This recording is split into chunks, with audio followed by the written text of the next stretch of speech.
পটিয়া সরকারি কলেজে ভর্তিকৃত 2020-21 শিক্ষাবর্ষের ছাত্রছাত্রীদেরকে পটিয়া সরকারি কলেজ প্রশাসনের পক্ষ হতে, বিজ্ঞান অনুষদের পক্ষ হতে, পদার্থবিজ্ঞান বিভাগের পক্ষ হতে আমি মোহাম্মদ আবুল কালাম আজাদ তোমাদের স্বাগতম এবং শুভকামনা জানাচ্ছি। আসলে আমরা এক ব্যতিক্রমধর্মী পরিস্থিতিতে তোমাদের এই অনলাইন ক্লাসের অবতারণা। আমরা জানি গত কোভিড-19 অথবা করোনা ভাইরাসের জন্য গত 16ই মার্চ হতে স্বাভাবিক শ্রেণীর কার্যক্রম বন্ধ। এর মাঝে তোমাদের ভর্তি প্রক্রিয়া সম্পন্ন হয়ে গেছে। তোমাদের স্বাভাবিক যদি অবস্থা থাকতো তাহলে আমরা জুলাই হয়তো পেতাম, এবং বর্তমানে আমরা দেখতে পাচ্ছি অক্টোবরের শুরুতে আমরা অক্টোবর 4 তারিখে অনলাইন ক্লাস চালু করেছি। তো এই পর্যন্ত জুলাই হতে যেখানে স্বাভাবিকভাবে তোমাদের ক্লাসে পাওয়ার কথা, ওই জায়গায় আমরা এতদিন পর্যন্ত তোমাদের পাইনি। আমাদের শিক্ষা মন্ত্রণালয়, মাধ্যমিক ও উচ্চ শিক্ষা অধিদপ্তর এবং কলেজ প্রশাসনের নির্দেশনায় আমাদের অনলাইন ক্লাস আজ 4 অক্টোবর হতে চালু হচ্ছে।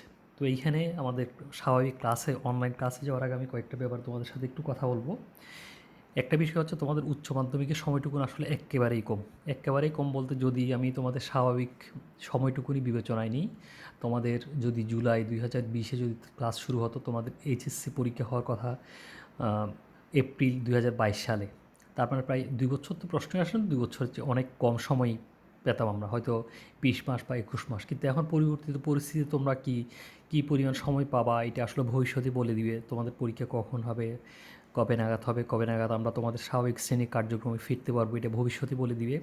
তো যতদিন পর্যন্ত না আমরা স্বাভাবিক কার্যক্রমে যেতে না পারি, ততদিন পর্যন্ত আমাদের অনলাইন ক্লাস চলবে। হয়তো এরপরেও চলতে পারে আমাদের নির্দেশনা যদি আসে। তো আমরা এটুকুন হচ্ছে আসলে মাধ্যমিক উচ্চ শিক্ষা অধিদপ্তর অথবা শিক্ষা মন্ত্রণালয় অথবা কলেজ প্রশাসন, আমরা যাদেরই বলি না কেন, আমাদের নীতি নির্ধারক যারাই হোক না কেন, যারাই, তাদের মূলত ইচ্ছা হচ্ছে তোমাদের ক্ষতিটুকুকে সর্বনিম্ন পর্যায়ে রাখা, অর্থাৎ তোমাদের শিক্ষা কার্যক্রম একেবারে যাতে বন্ধ হয়ে না যায়, এই জন্য এই চেষ্টাটুকুন। তো তোমাদের পদার্থবিজ্ঞান বিষয়ের উপর আমি একটু চলে আসি। যেহেতু আমরা পদার্থবিজ্ঞান পড়াবো তোমাদেরকে, তো পদার্থবিজ্ঞানে প্রথমে যে ব্যাপারটা আসে তোমাদের কাছে, পদার্থবিজ্ঞান বিষয়টা মানে হচ্ছে একটা মোটামুটি বেশ জটিল একটা বিষয়। তোমরা ফিজিক্স হচ্ছে খুব কঠিন একটা বিষয়।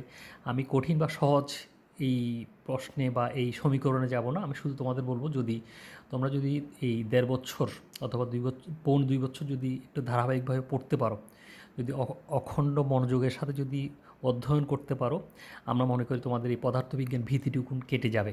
যদি ক্লাসমুখী তোমরা থাকতে পারো, যদি টেক্সট বুক ভালো মতো পড়তে পারো, তোমাদের স্যারদের তোমরা অনুসরণ করতে পারো, তাহলে আমার মনে হয় তোমাদের পদার্থবিজ্ঞান নিয়ে যে ভীতিটুকুন এই পর্যন্ত তোমাদের থাকে, আমাদের এই অতীত অভিজ্ঞতায় আমরা দেখে আসছি যে এইচএসসিতে আসার পরে ছাত্রদের পদার্থবিজ্ঞান সম্পর্কিত একটা ভীতি স্বাভাবিকভাবে থাকে। ওই ভীতিটুকুন হয়তো আমরা দূর করতে সক্ষম হব যদি তোমাদের এবং আমাদের ঐকতান যদি হয়। তো এই ক্ষেত্রে প্রথমে আমরা যেটা বলি, তোমাদের একটা চাহিদা থাকে স্যার বুক লিস্টের ব্যাপার। আসলে এইচএসসি পর্যায়ে বাংলা, ইংরেজি আর আইসিটি, এই 3টা বই এনসিটিভি হতে সুপারিশ করা, এই 3টা বই ওখান থেকেই নিতে হবে। আর বাকি বইগুলো হচ্ছে বিভিন্ন পাবলিশার কোম্পানি থাকে, ওখান থেকে আমরা সুনির্দিষ্টভাবে কারো বইয়ের কথাই বলি না। তবে আমরা এইখানে আমাদের প্রফেসর ইসাক স্যার, আমির স্যারের বই আছে, এই বইটা তোমরা দেখতে পারো। লেকচার প্রকাশনীর বইটা দেখতে পারো, অক্ষরপত্র প্রকাশনীর বইটা দেখতে পারো, শাহজাহান তপন স্যারের বইটা আছে, এটা দেখতে পারো। এটা ছাড়াও মার্কেটে আরও অনেকগুলো বই আছে, ওই বইগুলো তোমরা ফলো করতে পারো। তো এর বাইরে গেলেও আমাদের কোনো আপত্তি নেই। কিন্তু আমাদের কথা হচ্ছে, আমাদের শিকন ফল যেটুকুন আছে, আমরা প্রত্যেকটা চ্যাপ্টারের শিকন ফলগুলো না আমরা কাভার করব। আর আজকে আমি তোমাদের এখানে এই যেই চ্যাপ্টারটুকু নিয়ে একটু আলোকপাত করব, এটা হচ্ছে আমাদের গতিবিদ্যার চ্যাপ্টারটুকু। পদার্থবিজ্ঞান প্রথম পত্রের 3য় অধ্যায় গতিবিদ্যা।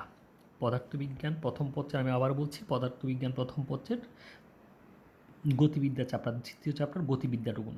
এবং একটু বলে রাখি, এখানে গতিবিদ্যা চ্যাপ্টারটুকুনি কিন্তু শুধুমাত্র গতিশীল বস্তুর আচরণকে সমীকরণের আদলে ফেলার চেষ্টা করা হয়। এখানে গতির কারণটুকুন অনুসন্ধান করা হয় না। গতির কারণটুকুন যেটা পড়ি আমরা, এটা হচ্ছে আমরা পরে নিউটনিয়ান বলবিদ্যা অথবা পূর্বের নাম ছিল বলবিদ্যা, বর্তমান নাম হচ্ছে নিউটনিয়ান বলবিদ্যা, নিউটনিয়ান মেকানিক্স। ওই চ্যাপ্টারটাতে আমরা গতির কারণটুকুন, বল, এই ব্যাপারগুলো পড়বো। এই চ্যাপ্টার আমরা শুধুমাত্র গতিবিদ্যা অর্থাৎ গতিশীল বস্তুর গতির প্যাটার্নটুকুন আমরা গাণিতিকভাবে ব্যাখ্যা করার চেষ্টা করব। তো এই চ্যাপ্টারে পড়তে গেলে আমাদের শিকন ফল, আমরা এই চ্যাপ্টারটা পড়ার পরে কী কী শিকন ফল অর্জন করব, এইটুকুন আমরা একটু দেখে নিই। এইখানে দেখো, আমরা বলছি শিকন ফল আমরা পাচ্ছি, সবার আগে পাচ্ছি এক নম্বর হচ্ছে প্রসঙ্গ কাঠামো। রেফারেন্স ফ্রেম অথবা ফ্রেম অফ রেফারেন্স কাকে বলে আমরা এটা সম্পর্কে জানতে পারবো। তোমাদের পূর্বের ধারণা থাকলে খুবই ভালো, না থাকলে অসুবিধা নেই, আমরা এখানে আমাদের ধারণাটুকু পরিষ্কার করে নিব। তারপর হচ্ছে পরম গতি ও আপেক্ষিক গতি কাকে বলে আমরা এইটা সম্পর্কে ধারণা নিব, একদম পরিষ্কার ধারণা নিব আমরা। পরম গতি কাকে বলে, আপেক্ষিক গতি কাকে বলে, এবং এইখান থেকে কিন্তু আমরা জানবো যে আসলে এইখানে আমরা যা দেখি সবগুলো হচ্ছে সব গতি, সব ধরনের গতি হচ্ছে আপেক্ষিক গতি, পরম গতি বলতে কিছুই নেই। এরপরে যে ব্যাপারটুকু আমরা দেখব ক্যালকুলাসের সাহায্যে গতির সমীকরণ ব্যাখ্যা। আমরা এসএসসি লেভেলে গতির সমীকরণগুলো আমরা পড়ে আসছি, কিন্তু এগুলো পড়া অথবা প্রমাণের সময় আমরা কিন্তু ক্যালকুলাসকে কোথাও ব্যবহার করিনি। ক্যালকুলাস বলতে অন্তরীকরণ এবং ব্যবকলন এবং সমাকলন, এই দুইটা জিনিস, অন্তরীকরণ অথবা যোগজীকরণ, এই দুইটা জিনিসকে আমরা ডিফারেনশিয়াল ক্যালকুলাস অথবা ইন্টিগ্রাল ক্যালকুলাস যেটা বলছি এটা আমরা এসএসসিতে আমাদের ছিল না। আমরা ভেক্টর চ্যাপ্টারে একটু পড়বো, আমাদের ম্যাথ চ্যাপ্টারে বিস্তারিত পড়বো, তবে এখানে আমরা মূলত পড়বো এটা হচ্ছে অ্যাপ্লিকেশন, অর্থাৎ আমরা এখানে ক্যালকুলাসকে ব্যবহার করে আমরা গতির যে সমীকরণগুলো আছে এগুলো আমরা প্রমাণ করার চেষ্টা করব। প্রমাণটুকুন মুখ্য বিষয় না, মুখ্য বিষয় হচ্ছে এখানে আমরা আসলে ক্যালকুলাসের ব্যবহারটা দেখার চেষ্টা করব। আমরা ফিজিক্সে প্রতিনিয়ত আমাদের ম্যাথ লাগবে, প্রতিনিয়ত আমাদের ক্যালকুলাস লাগবে, তো ক্যালকুলাসটা আমরা কীভাবে ব্যবহার করব এটা একটু আমরা শেখার চেষ্টা করব এই চ্যাপ্টারে। আচ্ছা, এরপর আমরা যেটা পড়ব অবস্থান ভার্সেস সময়, বেগ ভার্সেস সময়, লেখচিত্র। অবস্থান সময়ের সাথে পরিবর্তিত যদি হয় তাহলে লেখচিত্রটা প্যাটার্নটা কীরকম হবে, ব্যাগ সময়ের সাথে পরিবর্তিত হলে প্যাটার্নটা কীরকম হবে, ব্যাগ যদি সময়ের সাথে পরিবর্তিত না হয় সমবেগের ক্ষেত্রে লেখচিত্র যদি আঁকি তার প্যাটার্ন কীরকম হবে, এবং সাথে সাথে তিনটা জিনিস শিখবো আমরা। একটা হচ্ছে লেখচিত্রের বর্ণনা দিব, অর্থাৎ লেখচিত্রটা কীরকম হবে, প্রকৃতি প্যাটার্নটুকুন কীরকম হবে, এবং এই লেখচিত্র ব্যবহার করে আমি কি করতে পারবো এটা আমরা শিখব। এরপর আমরা যেটা জানবো এটা হচ্ছে প্রক্ষেপক অথবা প্রাস এর গতি, অথবা আমরা ইংরেজিতে যেটা বলি প্রজেক্টাইল অথবা প্রজেক্টাইল মোশন, অর্থাৎ কোনো একটা বস্তুকে আমরা এই পর্যন্ত পড়ে আসছি আনুভূমিক বরাবর নিক্ষিপ্ত হলে তার গতি পড়ে আসছি, উল্লম্ব বরাবর নিক্ষিপ্ত বস্তুর ক্ষেত্রে পড়ে আসছি, এর মাঝামাঝি একটা জিনিস আমরা পড়বো, এটা হচ্ছে প্রক্ষেপক বা প্রাস। যে বস্তুটাকে আমরা আনুভূমিক বরাবর নিক্ষেপ করব না, উল্লম্ব বরাবর নিক্ষেপ করব না, আনুভূমিকের সাথে নির্দিষ্ট করে নিক্ষেপ করব, তাকে আমরা বলে থাকি প্রক্ষেপক। তো প্রক্ষেপকের ক্ষেত্রে নির্দিষ্ট সমীকরণ আমরা বের করব, এবং এটার সাথে রিলেটেড আরও বেশ কিছু সমীকরণ আমরা বের করব, এবং এই জিনিসটুকু কিন্তু আমাদের ভর্তি পরীক্ষা বলো, উচ্চ মাধ্যমিক পরীক্ষা বলো, সব জায়গায় কিন্তু মোটামুটি বেশ দরকারি জিনিস। তো এইটাও আমরা পড়ব, আমরা জানবো সমীকরণের সাহায্যে কীভাবে ব্যাখ্যা করা যায় আমরা পড়ব। 6 নাম্বার যে জিনিসটা, এটা আমার ধারণা তোমরা এসএসসিতে একবার পড়ে আসছো, তারপর আবার পড়বো আমরা এখানে পরন্ত বস্তু সূত্র অথবা গ্যালিলিওর পরন্ত বস্তু সূত্র, এই জিনিসটুকু আবার আলাপ করবো। সুষম বৃত্তীয় গতি, বৃত্তীয় গতি মানে তো বুঝতে পারছো যে বৃত্তাকার গতি, বৃত্তাকার গতির সাথে একটা শব্দ জুড়ে দিয়েছি আমরা, এটা হচ্ছে সুষম, তার মানে সুষম বৃত্তীয় গতিটুকু আমরা পড়বো। আচ্ছা, এখানে আমাদের সবার আগে যে শিকড় ফলটুকুন এটা হচ্ছে প্রসঙ্গ কাঠামো। প্রসঙ্গ কাঠামোকে আমরা যদি আমরা চলে যাই, আমরা আমাদের চ্যাপ্টারের মধ্যে একটু একটু করে চলে আসি। এটা হচ্ছে প্রসঙ্গ কাঠামো অথবা রেফারেন্স ফ্রেম কাকে বলে আমরা বলি। আমি সংজ্ঞাটুকুনি আগে বলি, এটা হচ্ছে যে স্থানাঙ্ক ব্যবস্থার সাহায্যে কোনো স্থির বা গতিশীল বস্তুর অবস্থান নির্দেশ করা যায় তাকে প্রসঙ্গ কাঠামো বলা হয়। অর্থাৎ এটা মূলত হচ্ছে একটা কোঅর্ডিনেট সিস্টেম, যেটার সাহায্যে আমরা কোনো স্থির বস্তু অথবা গতিশীল বস্তুর অবস্থান আমরা কী করছি, নির্দেশ করছি, তাকে আমরা প্রসঙ্গ কাঠামো বলছি। অর্থাৎ এটাকে অন্যভাবে আমরা বলতে পারি, আমরা কোনো একটা বস্তুর অবস্থান নির্দেশ করার জন্য স্বাভাবিকভাবে আমাদের একটা স্থানাঙ্ক ব্যবস্থা লাগবে, ওই স্থানাঙ্ক ব্যবস্থাটাকেই বলছি আমরা প্রসঙ্গ কাঠামো, রেফারেন্স ফ্রেম। এই রেফারেন্স ফ্রেমকে আমরা বস্তুর গতির উপর নির্ভর করে সরাসরি 3 ভাগে ভাগ করে ফেলতে পারি। 3 ভাগ হচ্ছে একমাত্রিক প্রসঙ্গ কাঠামো, দ্বিমাত্রিক প্রসঙ্গ কাঠামো, ত্রিমাত্রিক প্রসঙ্গ কাঠামো। একমাত্রিক প্রসঙ্গ কাঠামো, দ্বিমাত্রিক প্রসঙ্গ কাঠামো এবং ত্রিমাত্রিক প্রসঙ্গ কাঠামো। একমাত্রিক প্রসঙ্গ কাঠামো আমরা এখানে শব্দটা দেখেই কিন্তু বুঝতে পারছি যে একটা মাত্রার সাথে সম্পর্কিত। দ্বিমাত্রিক শব্দটা দেখে আমরা বুঝতে পারছি যে এটা 2টা মাত্রার সাথে সম্পর্কিত। ত্রিমাত্রিক প্রসঙ্গ কাঠামো শব্দটা দেখে বুঝতে পারছি যে আমরা এটা 3টা মাত্রার সাথে সম্পর্কিত।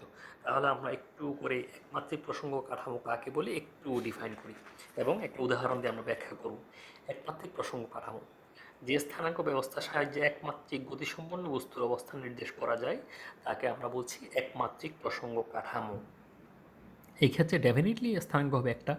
ফর এক্সাম্পল আমরা বলি, মনে করো আমরা এখানে যে চিত্রটা ব্যবহার করলাম, এখানে মনে করো কোনো একটা পিঁপড়ার অবস্থান হচ্ছে এই যে 5 এইটা এ বিন্দু বললাম আমি, এ বিন্দুতে, এবং তার গতি ছিল ওর থেকে শুরু করে সে 1 centimetre, 2 centimetre, 3 centimetre, 4 centimetre, 5 centimetre দূরে অবস্থান করে এ বিন্দুতে অবস্থান করছে, এবং তার গতি ছিল সরলরৈখিক।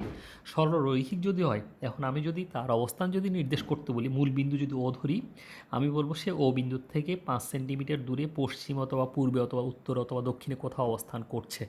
তাহলে এই যে সরল রৈখিক গতি, এইটা নির্দেশ করার জন্য আমার একটা মাত্র স্থানাঙ্ক লাগবে। ওই স্থানাঙ্ক, একটাই স্থানাঙ্ক যদি হয়, একমাত্রিক গতি যদি হয়, তাহলে যে প্রসঙ্গ কাঠামো আমরা ব্যবহার করছি তাকে বলছি আমরা একমাত্রিক প্রসঙ্গ কাঠামো। দ্বিমাত্রিক প্রসঙ্গ কাঠামো, এইটার ক্ষেত্রে আমরা খুব ওইটার সাথে যদি আমরা মিলিয়েই যদি মনে রাখতে চাই, এটা হচ্ছে যে স্থানাঙ্ক ব্যবস্থার সাহায্যে দ্বিমাত্রিক। দ্বিমাত্রিক মানে হচ্ছে কোনো একটা বস্তু যখন সমতলে গতিশীল হবে, সমতলে গতিশীল বস্তুর অবস্থান নির্দেশ করা হয় অথবা যায়, তাকে বলছি আমরা দ্বিমাত্রিক প্রসঙ্গ কাঠামো। এক্ষেত্রে স্বাভাবিকভাবে স্থানাঙ্ক হবে দুইটা। যেমন আমরা যদি বলি কোনো একটা পিঁপড়া কোনো একটা তলের মধ্যে হাঁটছে, ওই তলের মধ্যে যদি হাঁটে, আগেরটা ছিল সরল রেখায় হাঁটছে সে, এখন যদি একটা তলে হাঁটে, তার অবস্থান নির্দেশ করতে গেলে আমাকে অবশ্যই দুইটা স্থানাঙ্ক ব্যবহার করতে হবে। এখানে আমরা যেই একটা ছোট্ট একটা চিত্রের সাহায্যে দেখিয়েছি, মনে করি এটা হচ্ছে একটা দ্বিমাত্রিক ক্ষেত্র অথবা তল বলি আমরা, এক্স এক্সিস, ও এক্সিস, এবং এটা হচ্ছে ও বিন্দু। তাহলে পি বিন্দুতে যদি পিঁপড়াটির অবস্থান হয়ে থাকে, তাহলে পি বিন্দুতে পিঁপড়ার অবস্থান যদি আমাদের এক্সপ্লেন করতে হয়, পি বিন্দুর স্থানাঙ্ক যদি এক্স এবং ওয়াই হয়, তাহলে দুইটা স্থানাঙ্ক মানে এইটুকুন দূরত্ব নির্দেশ করছে ওয়াই, এইটুকুন দূরত্ব নির্দেশ করছে এক্স। তাহলে পিকে যখনই আমি ডিফাইন করতে যাব, আমার দুইটা স্থানাঙ্ক লাগবে, এক্স এবং ওয়াই। এটাকে বলছি আমরা দ্বিমাত্রিক প্রসঙ্গ কাঠামো। ত্রিমাত্রিক প্রসঙ্গ কাঠামো কাকে বলছি আমরা? ত্রিমাত্রিক প্রসঙ্গ, আগে দুইটার রেফারেন্সে যদি বলি আমরা, কোনো একটা বস্তু যদি ত্রিমাত্রিক গতি সম্পন্ন হয়, যেমন শূন্যে যদি গতিশীল হয়, পানির মধ্যে যদি গতিশীল হয়, অর্থাৎ তার দৈর্ঘ্য প্রস্থ উচ্চতা তিনটায় থাকে, তাহলে ত্রিমাত্রিক গতি সম্পন্ন কোনো একটা বস্তুর অবস্থান নির্দেশ করার জন্য, গতি নির্দেশ করার জন্য যে স্থানাঙ্ক ব্যবস্থাটুকু আমরা ব্যবহার করছি, তাকে বলছি আমরা ত্রিমাত্রিক প্রসঙ্গ কাঠামো। ত্রিমাত্রিক প্রসঙ্গ কাঠামো স্বাভাবিকভাবে তিনটা স্থানাঙ্ক থাকবে। ফর এক্সাম্পল, আমরা যদি এখানে পি বিন্দুটাকে যদি ধরি, পি বিন্দুতে কোনো একটা বস্তু অবস্থান করছে, তাহলে পি এর স্থানাঙ্ক যদি এক্স ওয়াই জেড হয়ে থাকে, তাহলে এক্স দূরত্ব হচ্ছে এক্স অ্যাক্সিস বরাবর এইটুকুন দূরত্ব হচ্ছে পাচ্ছি আমরা এক্স। ওয়াই অ্যাক্সিস বরাবর উচ্চতা যেটুকুন পাচ্ছি এটা হচ্ছে ওয়াই। আর জেড, এই জেড অ্যাক্সিস বরাবর যে দূরত্ব, এইটুকুন হচ্ছে কত, জেড। তাহলে এক্স ওয়াই জেড তিনটা স্থানাঙ্ক পাচ্ছি। এই প্রসঙ্গ কাঠামোটাকেই বলছি আমরা, এই স্থানাঙ্ক ব্যবস্থাটাকেই বলছি আমরা ত্রিমাত্রিক প্রসঙ্গ কাঠামো। তাহলে আমরা যদি এই তিনটা জিনিসকে সামারাইজ করি একসাথে, একমাত্রিক প্রসঙ্গ কাঠামো, দ্বিমাত্রিক প্রসঙ্গ কাঠামো, ত্রিমাত্রিক প্রসঙ্গ কাঠামো, তাদের দুইটা জিনিস দিয়ে আলাদা করতে পারি। একটা হচ্ছে একটি মাত্র সরলরৈখিক গতিসম্পন্ন বস্তুর ক্ষেত্রে আমরা একমাত্রিক প্রসঙ্গ কাঠামো ব্যবহার করব, সমতলে গতিসম্পন্ন বস্তুর ক্ষেত্রে আমরা দ্বিমাত্রিক প্রসঙ্গ কাঠামো ব্যবহার করব, আর শূন্যে যদি হয়, তিনটা মাত্রাযুক্ত যদি হয়, তাহলে তাদের ক্ষেত্রে আমরা ত্রিমাত্রিক প্রসঙ্গ কাঠামো আমরা ব্যবহার করব। তাহলে এই তিনটা জিনিস আমাদের ক্লিয়ার হলো। এবং আরেকটা জিনিস ক্লিয়ার করে নিই, একমাত্রিক প্রসঙ্গ কাঠামোতে স্থানাঙ্ক হচ্ছে একটা, দ্বিমাত্রিক প্রসঙ্গ কাঠামোতে স্থানাঙ্ক হচ্ছে দুইটা, ত্রিমাত্রিক প্রসঙ্গ কাঠামোতে স্থানাঙ্ক হচ্ছে তিনটা। আচ্ছা, এই জিনিসটুকুন আমাদের ক্লিয়ার। এটার সাথে আমরা আরেকটা জিনিস ক্লিয়ার করে নিই, প্রসঙ্গ কাঠামোর প্রকারভেদ। এটা হচ্ছে জড়তা ধর্মের উপর নির্ভর করে প্রসঙ্গ কাঠামো। জড়তা শব্দের সাথে আমরা পরিচিত, জড়তা হচ্ছে মূলত জড় পদার্থের ধর্ম। জড় পদার্থের ধর্ম কি? জড় পদার্থের ধর্ম হচ্ছে সে নিজে নিজে গতিশীল হতে পারে না, তাকে যদি গতিশীল করা হয় তাহলে গতিশীল হবে, স্থির রেখে দিলে স্থির থাকবে, নিজে নিজে সে গতিশীল হতে পারে না। এটা হচ্ছে জড় পদার্থের ধর্ম। জড় পদার্থের ধর্মকেই বলি আমরা জড়তা। তো জড়তা ধর্মের উপর নির্ভর করে প্রসঙ্গ কাঠামোকে আমরা দুই ভাগে ভাগ করে থাকি, একটা হচ্ছে জড় প্রসঙ্গ কাঠামো, আর একটা হচ্ছে অজড় প্রসঙ্গ কাঠামো। তাহলে জড় প্রসঙ্গ কাঠামো কাকে বলবো আমরা? জড় প্রসঙ্গ কাঠামো হলো, আমরা নিউটনের জড়তা সূত্র জানি, নিউটনের জড়তা সূত্রের সাথে সাথে আরও দুইটা সূত্র আছে আমরা জানি, একটা হচ্ছে ভরবেগের পরিবর্তনের সূত্র, আর একটা হচ্ছে ক্রিয়া প্রতিক্রিয়ার সূত্র। এই তিনটা সূত্র আমরা পড়ে আসছি, এসএসসিতে পড়ে আসছি। এর মধ্যে প্রথম সূত্রকে আমরা জড়তা সূত্র বলে থাকি, এবং জড়তা সূত্রের ব্যাখ্যাতে পাই আমরা যে কোনো একটা বস্তু নিজে নিজে গতিশীল হবে না অথবা নিজে নিজে স্থির হবে না যদি না কোনো বাহ্যিক বল তার উপর ক্রিয়া করে থাকে, যদি না তার উপর বাহ্যিক কোনো বল কাজ না করে থাকে। তাহলে আমরা এখানে জড়প্রসঙ্গ কাঠামো যেটা বলছি, জড়তা যে প্রসঙ্গ কাঠামোতে নিউটনের জড়তা সূত্র ইফেক্টিভ অথবা কার্যকর হবে, তাকে বলছি আমরা জড়প্রসঙ্গ কাঠামো। ফর এক্সাম্পল, আমরা সমবেগে গতিশীল যে কোনো বস্তুকে আমরা জড়প্রসঙ্গ কাঠামো হিসেবে বিবেচনা করতে পারবো, স্থির কোনো বস্তুকে আমরা জড়প্রসঙ্গ কাঠামো হিসেবে বিবেচনা করতে পারবো, কারণ এইখানে জড়তার ধর্মটুকুন কার্যকর হবে। স্থির যে কোনো বস্তুতে যদি আমরা কোনো স্থির বস্তু রাখি তাহলে সেই স্থির থাকবে। সমবেগে গতিশীল কোনো বস্তু যদি আমরা স্থির কোনো বস্তু রাখি সেই স্থির থাকবে। তাহলে এইখানে আমরা পাচ্ছি কি জড়প্রসঙ্গ কাঠামো বলছি আমরা যে প্রসঙ্গ কাঠামোতে নিউটনের জড়তার সূত্রটুকুন কার্যকর হবে তাকে বলছি আমরা জড়প্রসঙ্গ কাঠামো। উদাহরণ হিসেবে নিচ্ছি কি আমরা সব ধরনের স্থির বস্তু, সব ধরনের সমবেগে গতিশীল বস্তু। তাহলে এটার সাথে সাথে আরেকটা প্রকার চলে আসে, এটা হচ্ছে অজড় প্রসঙ্গ কাঠামো। অজড় প্রসঙ্গ কাঠামো তাহলে কি বলবো আমরা বলছি যেহেতু আমরা প্রথমে বলছি নিউটনের জড়তার সূত্র কার্যকর হলে তাকে বলছি আমরা জড় প্রসঙ্গ কাঠামো। তাহলে অজড় প্রসঙ্গ কাঠামো নিশ্চিতভাবে এর বিপরীত কিছু হবে। এটা হচ্ছে যে প্রসঙ্গ কাঠামো যেটাকে বিবেচনা করছি এটাতে যদি নিউটনের জড়তার সূত্রটুকুন কার্যকর না হয়, অর্থাৎ স্থির বস্তু যদি স্থির না থাকে, তার উপর কোনো বল প্রয়োগ ছাড়াই যদি গতিশীল হয়ে যায়, গতিশীল বস্তু যদি তার গতির পরিবর্তন ঘটে, সমবেগে গতিশীল না থেকে অসমবেগে গতিশীল থাকে, কৌণিক গতিতে থাকে, তখন তাকে আমরা অজড় প্রসঙ্গ কাঠামো বলবো। অর্থাৎ তার মানে যদি আমরা সামারাইজ করে ফেলি, এটা হচ্ছে এইখানে নিউটনের জড়তার সূত্রটুকুন কার্যকর নয়। এটা অন্যভাবে বললে কিন্তু আবার আমরা নিউটনের জড়তার সূত্রের কিন্তু লিমিটেশন হিসেবেও বিবেচনা করতে পারি, সীমাবদ্ধতা হিসেবে বিবেচনা করতে পারি। এখন উদাহরণ হিসেবে কী নিতে পারি আমরা কিন্তু পূর্বের উদাহরণে সব ধরনের স্থির বস্তুকে আমরা জড়প্রসঙ্গ কাঠামো হিসেবে বিবেচনা করেছি, সব ধরনের সমবেগে গতিশীল বস্তুকে আমরা জড়প্রসঙ্গ কাঠামো হিসেবে বিবেচনা করেছি। তাহলে বস্তুর মধ্যে শুধুমাত্র আরেকটা প্যাটার্নই বাকি থাকে, এটা হচ্ছে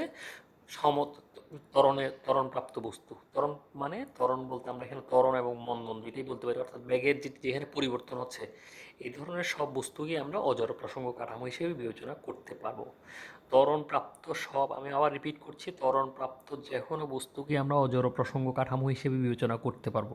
কৌণিক গতিতে যেসব বস্তু থাকবে, ঘূর্ণন গতিতে যেসব বস্তু থাকবে, এইসব বস্তুগুলোকে আমরা অজড় প্রসঙ্গ কাঠামো হিসেবে বিবেচনা করতে পারবো।